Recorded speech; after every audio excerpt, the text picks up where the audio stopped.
Okay, I'm going to start with how to just work it as far as the computer systems go, how to just get it working, and then I'm going to end the video with some detailed stuff for if you're trying to fix things. Okay, so we have our bags, we got our hopper loaded and started, set and forget. Now, we have everything turned on with the pressurized system. Now we're gonna go into the next screen to calibrate everything up here if it needs to be calibrated. Remembering this, 18 bags per minute. Let's enter that system. Okay, we are now on the multi-head weigher. This multi-head weigher. Let's check the calibration. Basically, we want to make sure every single one of these scales is calibrated correctly. Use this little guy to make sure. Let's put it on 6. It says 300 and then it says 0. Perfect. But for example, if we see number 5's looking kind of funny,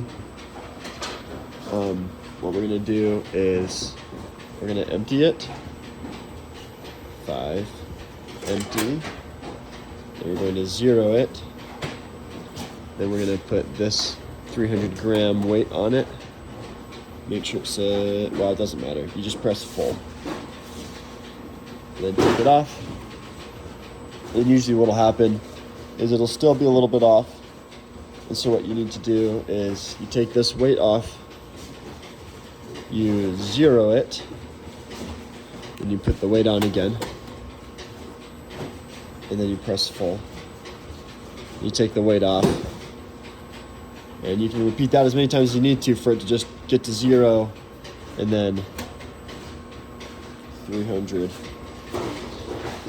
But usually I just put the weight on and check every single one, like number 4. It's good. 300, close enough to 300 and goes back to 0. So you repeat that step for all of those. I already did that. Now we're gonna exit. So the scales are good. Now let's make sure the parameter settings are good. Okay, so we're working with Swiss trail mix. First we check the target weight, and then remember that number on the other screens, it was 18 bags per minute. Now this one says, this is preset speed time per minute, 25 bags per minute.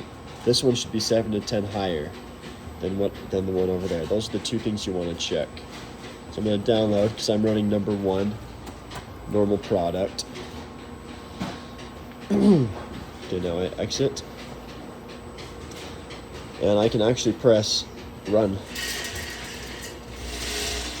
And we're going to make sure we have a little hopper under here, a little thing to catch it under here. Catch the bags. Gonna add some bags. I always wiggle the bottoms to make sure the bag opens right.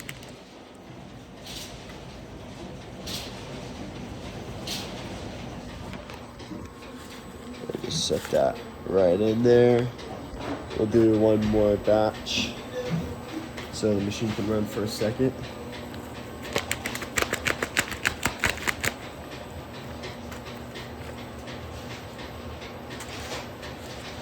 Rosa, do you want to say hi? Okay. Okay, now let's press start.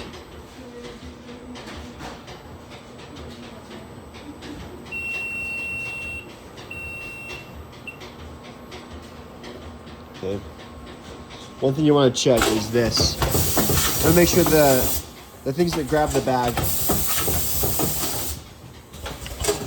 these guys, that their width is correct. I have a sheet that'll tell you, because you need to change the width for the large bags. And when you do that, you just long hold the position. Just long hold that.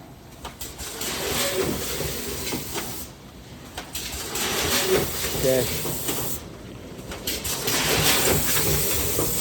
Things are looking good. I always make sure this looks clean.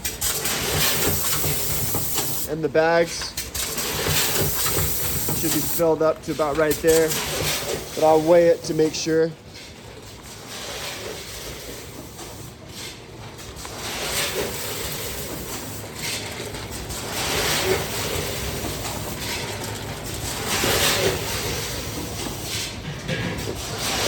And that is good.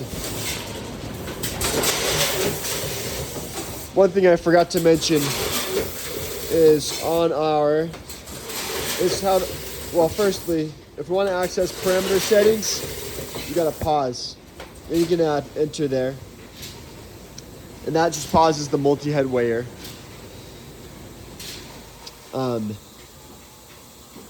I set the target weight to 325, not 340, even though this is 12-ounce bags. These are 12-ounce bags because you saw it was 11.85. The machine usually just overshoots by a little bit. And if it's gonna error, I'd like it to error just to the right weight, or error just below. And so I feel like that's a happy weight there. The boss might change that, and who knows, but for now, that's how we do it. Okay. I spend most of my time right here, making sure these open properly.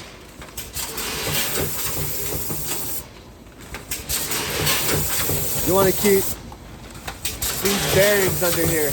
You want to keep them greased up. About once a week, grease them up. Right in there, you can see them working.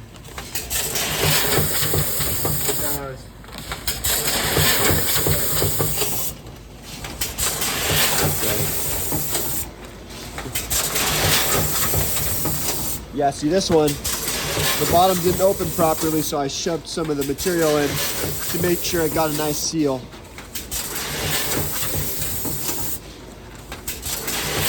That one didn't open either.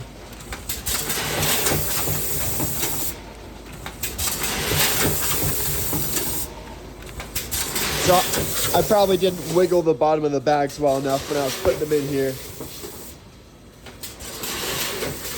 Okay. We're gonna pause it.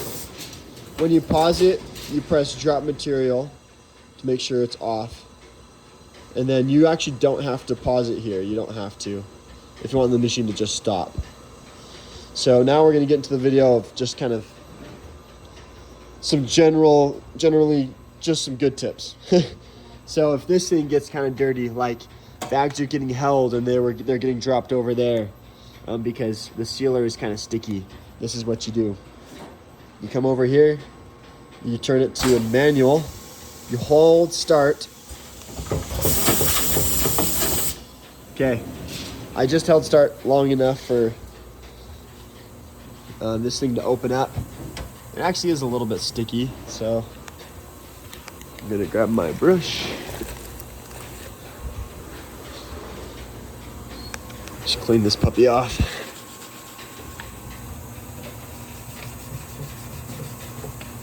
You don't know it to go too hard. Right. That's pretty good. Okay. Now we will put it back. And then when we're ready to start again, we don't press drop material off yet.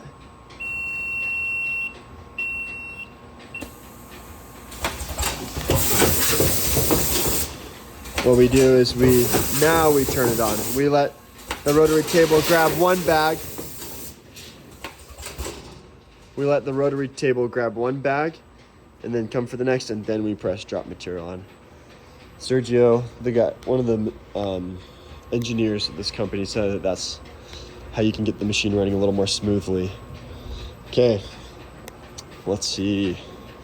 Okay, let's go into the parameter settings a little bit more. So if you notice that you need this chute here opens and closes. If you need it to open for longer or open quicker, that is the dump signal delay. That's the delay from these going to it opening, and the signal time. that it's open is at 20 milliseconds. Vibrating setup. The main amp. The main amp is this puppy right here. It's vibrating plate. It's the main amp. And then this is the vibration feed time for the main amp.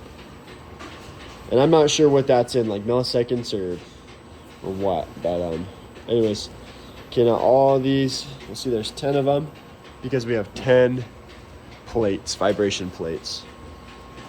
If I wanted to change it from 65, let's say, oh man, I need more product coming into the scales. We're gonna set all to, instead of 65, we can do 85. And then you need to download that, of course, 65. And then if you want the thing to vibrate longer, instead of 30, you can put 50. But for now, we're going to keep it at 30. Or you want some plates specifically to vibrate more than others, then you can put, something else. For now, I just have them all set the same thing for this parameter. I wouldn't worry too much about the second parameter. The only thing that I would add is, let's see,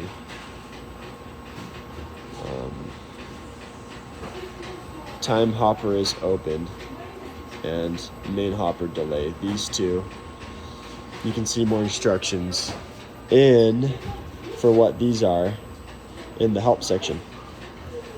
They'll tell you what all these things mean. Okay, back in the parameters.